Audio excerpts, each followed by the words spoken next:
David, hello. Thank you for joining us this afternoon. Really looking forward to having a chat, but it's great to see you. Thank you, John. Great to see you. Um, David and I started speaking a few weeks ago, a few months ago, about the government's proposed changes to pension savings and how from April 2027 they will be brought into inheritance tax. David, in fact, is rightly so appalled and outraged by the changes that he has his own crowd justice page for a campaign that he has started, which is Stop the Pension Tax Grab. We're of course going to be diving into that in a little more detail, but do visit it. And if you can support the campaign, obviously please do. It's an important issue, David. So before we get into the nuts and bolts of it, perhaps just a small bit about your background and your experience with pensions and why this matters to you so much. Sure. Well, I'm a private sector worker, a chartered engineer by profession. I'm working in the technology R&D and delivery space. I've been in the workplace well over 30 years now and seen a lot of changes to private sector pensions over the course of that time. So, in the early 1990s, when I first got started, private sector workers were still getting defined benefit pensions that are still very much current in the public sector today. So, in terms of the history of this, it was Mr. Gordon Brown, when he was Chancellor in the late 1990s, that made a number of quite technical sounding changes to private sector workers' pensions. It's what's known as the ACT, or Advanced Corporation Tax Raid. So, in essence, when a private sector pension scheme gets your money, they don't just put it in the bank, they invest it, and those investments pay dividends. And what Mr. Brown did was to make those dividends subject to taxation. And I don't really like using the word raid to describe it because it sort of puts people in mind of it being a thing that happened years ago and that was that. And that's not it at all. What's happened since Mr. Brown's time is that successive governments, year on year, have been treating private sector pensions like a cash point. And the result of this is that pretty much all of the private sector defined benefit pension schemes in the country collapsed. So now almost nobody in the private sector gets them, despite the fact that they're completely standard in the public sector. So I was made redundant about a decade ago, and the private sector's been through a pretty rough 20 years, hollowed out by offshoring. Private sector's had to cope with competition from globalization, high skills, low wage economies in China and India. And um, so the issue with that is that um, oh, actually, I've completely lost my thread. um, uh, uh, is it okay to Yeah, continue? carry on. Yeah. Fine, fine. Uh, so um, so the so it's been tough times in the private sector over the course of the last 10 years. R- Roles have been hollowed out by offshoring and competition from high skills, low cost economies in China and India. And so, in consequence, the roles that I've been offered since that time have all come with defined contribution pension schemes, not defined benefit schemes. And that, I think, has been a very typical experience of people working in the private sector. And Taxpayers Alliance research shows that these pensions are 3.5 times less generous than equivalent public sector defined benefit pension schemes. So, I mean, just think about that, 3.5 times less generous. It's a real pensions apartheid that exists in this country now. Yeah, no, I think it's a really important point. And thinking back to the media coverage from when Gordon Brown enacted these changes, you used the tax raid and along with the gold sale, it's kind of what what people remember Gordon Brown for in a negative sense, for sure. But you've hit on something important, which is that dynamic of the public sector being left almost untouched. There were some reforms in 2010, 11, around public sector pensions, but they weren't particularly robust in terms of making long-term savings for taxpayers. But private sector, that was up for grabs, right? That's very much how it seems. It was up for grabs, and really the only real advantage of these inferior defined contribution pensions that the private sector have been offered since 2015 in the George Osborne Pensions Freedoms has been the ability to pass on your pot to your chosen beneficiary. And it might be a child, or it might descendants, it could be anybody, but for the last decade, people have been saving on that basis. Yeah, yeah, and talking of raids on the private sector, we've obviously got the current government and their proposed change. What exactly are they proposing to do with private sector pensions and bring them into inheritance tax? Could you sort of dig into what it is that they want to enact by April 2027? Well, the Labour government is bringing unused defined contribution pension pots into scope of death duties, and they're not just doing that going forwards. They're doing it retrospectively. So they're saying any of your pension savings that you've made since 2015, on the understanding that they would be inheritance tax free, Labour are reaching back and saying they are going to grab 40% of that. So they're removing the one and only clear advantage that defined contribution pensions had over the very generous public sector defined benefit pensions. And just to give an idea of just how taxing this is, it means that beneficiaries could be paying 90% in tax when you combine income tax. They might be paying 40% income tax, 40% inheritance tax, and then some taper relief. It can even reach as high as 90%. So And it's astonishing. we're talking about 90% tax on a pension pot that a person may wish to leave to their loved one. It's essentially state confiscation, really. I mean, 10% of the money goes to the person that you nominate. And it's astonishing to think that Labour's ministers and the thousands of public sector workers enacting this policy, and it will be thousands of public sector workers working on it, they are completely out of scope of this change. They keep their risk-free, inflation-linked, defined benefit pension schemes that are all funded by taxpayers who don't have anything like that level of pension security. And that really does cut to the quick. It is providing pensions for people that they could now never afford for themselves, or won't be able to accrue for themselves, or won't even be able to hand on to their loved ones. So retrospective taxation sounds dangerous, is dangerous, but you possibly believe it's on shaky legal ground too. Could you dig into that a little further? Well, our legal team certainly thinks that we're onto something. Labour's proposals could amount to a breach of legitimate expectation because private sector workers looking to save responsibly for their future and for their families have relied on these rules since 2015. And that this is retrospective taxation, which is highly unusual and legally contentious. There's also that question of the now really desperately unfair, unequal treatment between the public and the private sector. This really amounts to disproportionate interference with private property rights. Yeah, it seems so. And I know several years ago, the previous government, or government even before that, introduced the direct recovery of debts also. So there seems to be that concern overall, that this sense of being guilty until proven innocent, that you've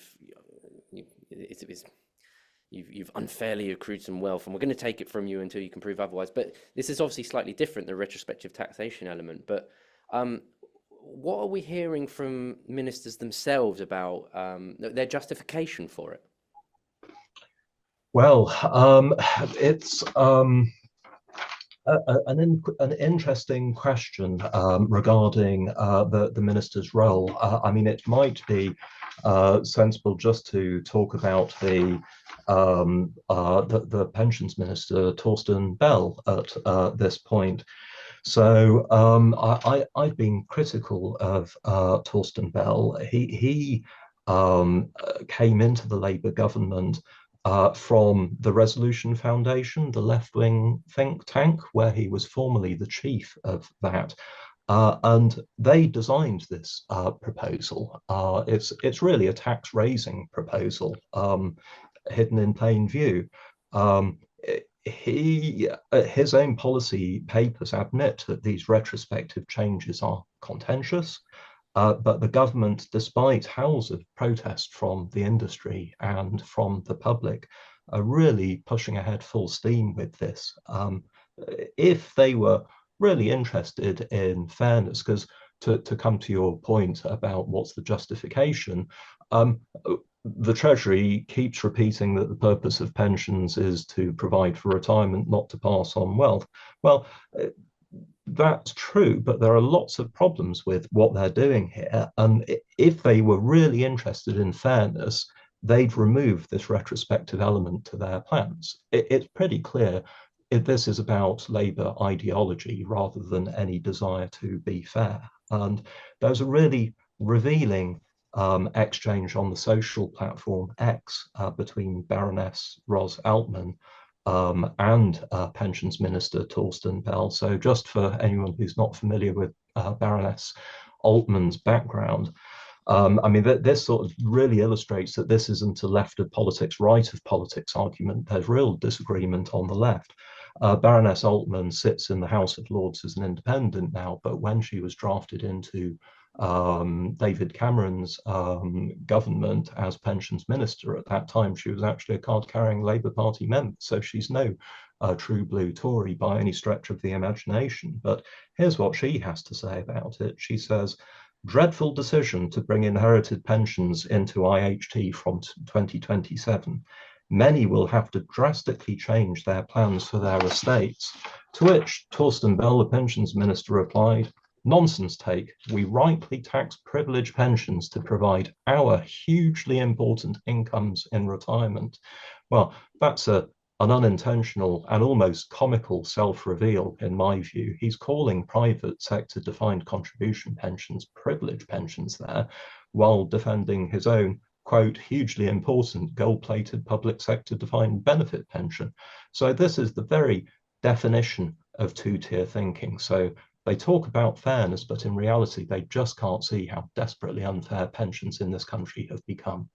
Yeah, no, you're absolutely right. And a new starter entering the labour market, looking at the options in front of his or herself, the public sector pension schemes are looking fairly generous, as you say, 3.5 times more generous in many cases. So that idea of two-tier pervades almost every element of what the government is up to at the minute. And I suppose, look, all they're really doing is trying to raise more tax revenue to pay for public spending, right? So this goes back to that same issue of the government is spending too much money to start with, and just coming to the productive private sector as a cash machine. I think you referenced it at the start of the conversation, and this just feels like an extension of that same principle. They're failing to get a grip on spending. Is that broadly where it's coming from?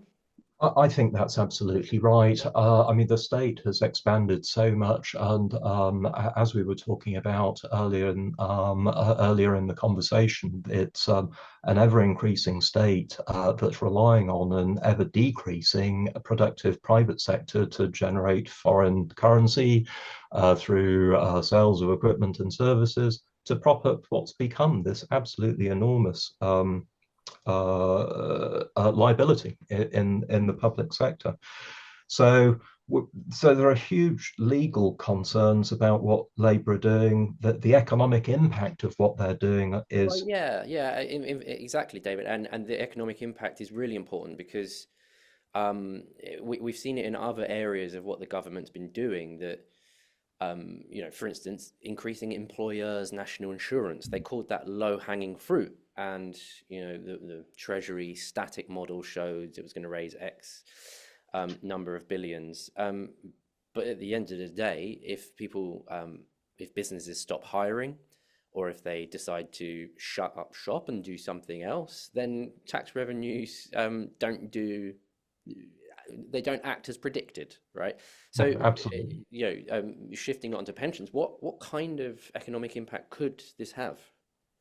Well, I mean, I think you're sort of politely boxing around the fact that the government is well on the wrong side of the Laffer curve now, and it's as though all they have is a hammer in their toolkit, and therefore everything looks like a nail. Pushing taxes up and up and up and up is not going to end well for the British economy. And in terms of applying all of this burden on private sector workers in general and private sector pensioners, I mean, they're encouraging completely the wrong behavior now, because I mean, in retirement work, you basically want to encourage people to behave responsibly, to not overspend, find things to do that are meaningful to them, play their guitar, volunteer in the charity shop, whatever it is, but not live too expensively. Whereas what Labour with their policy are doing is essentially encouraging people to splash out on a new car or go on a round the world cruise, because people at the end of the day will work for their families, but they won't work for the tax man. And the tax man said he'll take 90% of any money you haven't spent. Mhm. It's astonishing that Labour. I mean, I think it really gets to the heart of the fact that actually Labour just don't have anyone in the cabinet who has got a finance background. I mean, my local MP, Mr. Darren Jones, who's second in command at the Treasury to Rachel Reeves herself, he's a lawyer by background, you know. So these aren't people that we have a cabinet of people who don't have private sector entrepreneurial expertise, nor do they have any financial background, and they just don't understand the consequences of the ideological decisions that they're making. No, I think that's right, and plays across other areas. I think you're right. I was gently boxing around it, so I'll be less polite. I also feel like in the economic discussion, it's settled that we need to talk about revenue maximizing ways of organizing our tax system rather than growth maximizing, which are two very different things, of course. When Yes. we're talking about growth maximizing, we are talking about investment. And what do pension funds do with money? They invest it and generate returns for their pension holders. But that investment can more often than not be quite productive. So again, when people obsess about maximizing revenues, we're missing a picture about growth maximizing. And for a government that likes to say growth is its number one mission, this doesn't feel to fit into that particular narrative. But moving on from the economics slightly, there's a moral element to this. You're talking about punishing responsibility, punishing people for doing the right thing. When you twin this with an attack on private school fees and farmers and family-owned businesses, to me, there feels a very specific attack on a British way of life, which is, responsible, self-reliant, providing for oneself and for one's family without the need of the heavy hand of the state. And Keir Starmer did say on the steps of Downing Street he wanted to tread more lightly on our lives, which was it's quite an interesting thing to reflect on. Yeah, you just delve into the moral side of this as well, because it doesn't seem to be a particularly clear case that they're making. No, quite. Well, I think you're right, John. I mean, we're essentially seeing play out the old Thatcherite aphorism that socialism doesn't work because they ultimately run out of other people's money to spend. And yeah, I mean, morally, I think we should be demonstrate that we are really very cross about this. You know, what Labour are doing is outrageous. I mean, it amounts to state perpetrated theft in principle. So, is there a moral issue with what the government is doing? Absolutely. It's a really powerfully immoral thing. They are changing after the fact, a decade after the fact, what people have um, how people have set up their finances to provide for themselves. I mean, you say about the British people and self-reliance. I think you're right. I mean, I think it's Norman Tebbit that used to say that the British people aren't suited temperamentally to socialism because they have an idea of self-reliance in themselves. And I think that's right. So what I mean, when I was made redundant, one of the reasons I've got somewhat into pensions and investing is because I saw what was happening. I was given a Hargreaves Lansdowne pension, and I thought, oh well, it's all down to me now. That's fine. It's my responsibility. I'll take on the responsibility for providing for myself and my family in retirement. So I've got quite into it. Reading Investors Chronicle, investing my own pension. So, but it doesn't matter whether you're really into it or not. The fundamental point is that private sector workers for this decade have been carrying the price of worry. I mean, socialists talk about unearned income, that old socialist conceit. I mean, it suggests that there are no socialists who have ever invested because the kind of work that you have to put in to understand whether you're making a wise investment and then the living with the decisions that you've taken with your pension investments, all of those things are burdens that private sector workers have been carrying now for a decade. And to me, that's fine. I think it's wrong that public sector people, especially cabinet level ministers who frankly have no clue about any of this stuff, I reckon I know more about investing than the cabinet do. That's deeply, deeply unfair. But what Labour are doing is outrageous and amounts to theft. And that's something above and beyond. Yeah, absolutely right. And they talk about equalizing tax treatment and people using pension funds as a way to squirrel away money, as if it's being done as this big tax dodge. But inheritance tax in and of itself is so complicated, so messy, that actually the thing they ought to do is just abolish the tax entirely, simplify the tax system, neutralize it so that it doesn't encourage one form of behavior over another. The tax system ought to be a neutral actor in that, and that would be, that sort of simplification would give businesses a lot more certainty for planning for the future. It'd give individuals a lot more certainty for planning for their families' futures. Quite whether you agree with that particular proposal, I mean, inheritance Oh, tax itself is the problem here, or I, one I of the would say, problems. I think that's right. Absolutely. Well, I mean, Britain's tax code is preposterously complex in the round, really, and is detrimental to our interest to be a market-led economy capable of attracting inward investment and providing goods and services that we can sell to the rest of the world. Because that's what my work has been about. And sadly, I've seen closure after closure of potential employers for me to do work that generates foreign income that pays for all of these services that the government wishes to provide. So, and as you say, Labour, everything they say about inheritance tax and the nature of private sector pensions, it's really insulting, actually, and offensive. They basically suggest that as a private sector worker, you're trying to get away with some kind of tax fiddle. I mean, nothing could be further from the truth. I mean, it may be that there are some high wealth individuals who, I mean, I don't know, but I certainly have never used it in that way. And if you look at Labour's proposals, it, but they are hitting just regular, ordinary workers. If they wanted to exempt people who just save money into their pensions through their regular income, they could very easily separate those sorts of contributions into pension schemes from someone who's put in 10 million as a way of avoiding tax. But they're not using them. So, all of the platforms keep scrupulous records on whether whether it attracted tax relief because it was paid out of your earnings. And there's the whole lifetime allowance thing. You just say, well, we aren't going to put inheritance tax on anything up to the lifetime allowance. So there are loads of ways that they could actually make it fair to just regular savers. But Labour, that's not the purpose of Labour's policy. They are just making this absolutely massive tax grab against ordinary private sector workers.